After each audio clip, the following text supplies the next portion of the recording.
I spoke to several people in the community. I go out every day for lunch from my office and wander around and talk to various people, and got a lot of feedback as to what they were looking for going forward from the mayor of Owen Sound.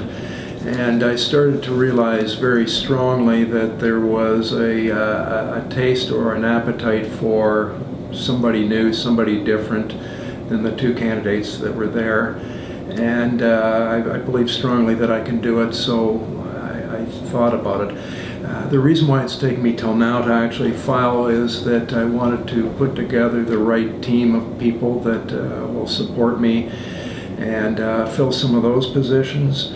I also had a lot of ideas floating around my head that you need to be able to articulate. You need to be able to put into words onto paper.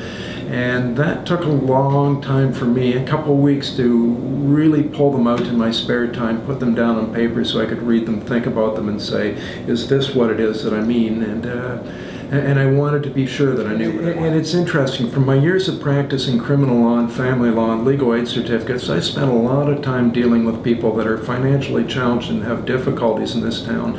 And I really have a better rapport with them than people. And those are the people that are in fixed incomes or the working poor. They're working their buns off for very low wages. And every time we raise taxes 5%, they get hurt a lot worse than somebody that can't afford it. So in a sense, when I'm being a fiscal conservative, I'm really, in my mind, thinking like a socialist, that I'm concerned about what people can afford at the bottom of our financial classes in the city.